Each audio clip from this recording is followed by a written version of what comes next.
Assalamualaikum warahmatullahi wabarakatuh.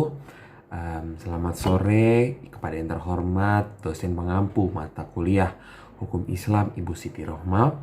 Perkenalkan, nama saya Marvel Nehemia Pardede dengan NIM 22501011111174.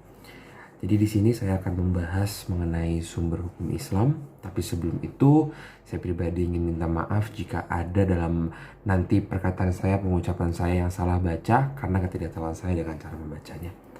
Baik, jadi dalam kajian hukum Islam, istilah sumber hukum terdapat perbedaan.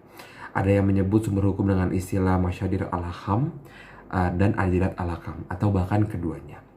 Dalam konteks keindonesiaan, sumber hukum itu biasa disebut juga dalil hukum atau kadang disebut sebagai pokok hukum atau bahkan dasar hukum. Sederhananya, sumber hukum ini bisa dimaknai sebagai tempat atau asal pengambilan suatu hukum. Jadi dari sini dapat dipahami bahwa sumber hukum Islam itu adalah tempat asal digalinya hukum Islam tersebut. Dari terminologi hukum Islam dimaknai hukum Islam ini sebagai hukum yang bersumber dan menjadi bagian dari ajaran Islam. Maka dapat dipahami bahwa hukum Islam itu berasal dari ajaran Islam. Ajaran Islam sendiri bersumber dari Al-Quran dan hadis. Para ahli hukum Islam sepakat bahwa hukum Islam dapat digali dari 3 sumber. Yang pertama itu ada Al-Quran, Al-Sunnah, dan beberapa metode yang diratifikasikan kepada 2 sumber utama tersebut. Hal ini didasarkan kepada ayat Al-Quran surat An-Nisa ayat 59. Berdasarkan sumber hukum Islam di atas, jadi Kardawi membagi sumber hukum Islam ke dalam 2 klasifikasi, yaitu sumber hukum Islam otoritatif dan sumber hukum Islam non-otoritatif. Jadi sumber hukum Islam otoritatif adalah Al-Quran dan Sunnah. Keduanya merupakan satu kesatuan yang tidak bisa dipisahkan, sebab posisi Nabi dengan produk sunnahnya merupakan single interpreter yang otoritatif dalam menjelaskan kandungan isi Al-Quran.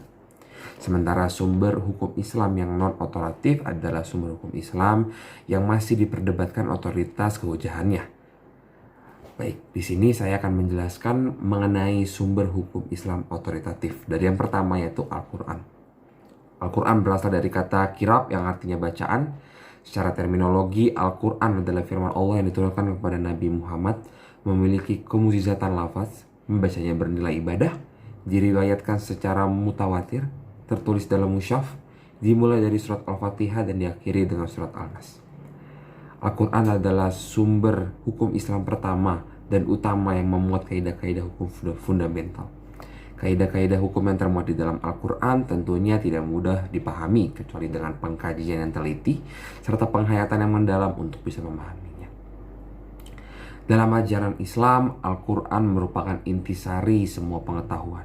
Namun pengetahuan yang ada di dalam Al-Quran hanyalah benih-benih atau prinsipnya saja. Pengetahuan tersebut hanya dapat diperoleh dan dikembangkan dengan jalan membaca dalam artinya seluas-luasnya. Dari pemahaman yang sudah saya sampaikan, dapat disimpulkan bahwa Al-Quran ini bukan hanya sumber pengetahuan metafisis dan sumber ajaran keagamaan, melainkan juga sumber segala ilmu pengetahuan. Oleh karenanya, Al-Quran dengan segala kandungan yang ada di dalamnya sangatlah berperan penting dalam filsafat Islam dan ilmu pengetahuan. Begitu pula dalam bidang hukum dan metafisika. Bahkan bisa dikatakan Al-Quran merupakan pedoman sekaligus kerangka segala kegiatan intelektual alam. Al-Quran juga mengatur segala aspek kehidupan manusia.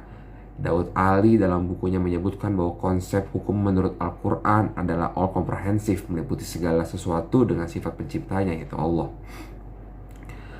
Oke, jadi untuk memudahkan dalam memahami menerapkan hukum, maka ayat Al-Quran diklasifikasikan ke dalam 3 kategori berikut. Yang pertama, mujmal.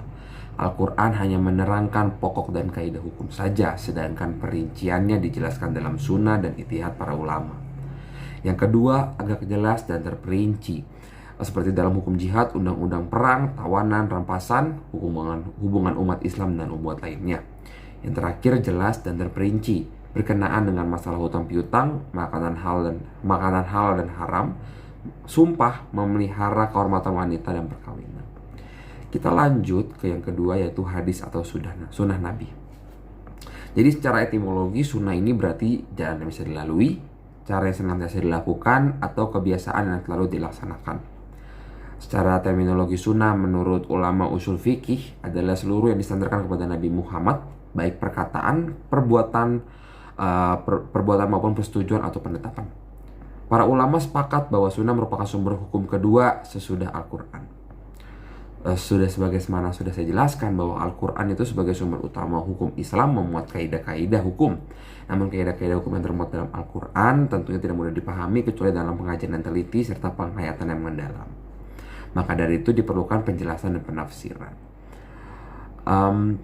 Dari sini dapat kita pahami bahwa sebagai sumber hukum Islam setelah Al-Quran, sunnah memiliki 3 fungsi. Yang pertama, untuk memperkokoh dan menguatkan isi Al-Quran. Maksudnya hadis ini berfungsi untuk menguatkan dan menegaskan hukum-hukum yang terdapat di dalam Al-Quran. Yang kedua, sebagai penjelas atau bayan tafsir. Maksudnya hadis ini berfungsi sebagai penjelas atau memperinci atau membatasi yang secara umum dijelaskan oleh Al-Quran di dalam Al-Quran. Lalu yang terakhir sebagai penetap hukum atau bayan tashri. Sunnah berfungsi menetapkan suatu hukum yang secara jelas tidak disebutkan di dalam Al-Quran. Yang terakhir saya akan menjelaskan sedikit perbedaan antara hadis, sunnah, khabar, dan atsar.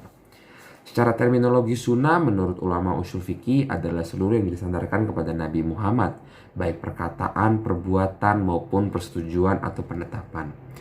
Ada beberapa istilah yang mempunyai kesamaan makna dengan sunnah, antara lain yang pertama ada hadis. Hadis ini biasa digunakan hanya terbatas kepada apa yang datang dari Nabi. Yang kedua khabar, digunakan terhadap apa yang datang selain dari Nabi. Yang ketiga atsar, apa yang datang dari sahabat, tabi'in, dan orang sesudahnya. Para ulama sepakat bahwa sunnah merupakan sumber hukum kedua sesudah Al-Quran. Sekian penjelasan mengenai sumber hukum Islam dari saya. Maaf sekali lagi atas ada cara membaca yang salah atau kurang lengkap. Mohon dimaafkan. Terima kasih.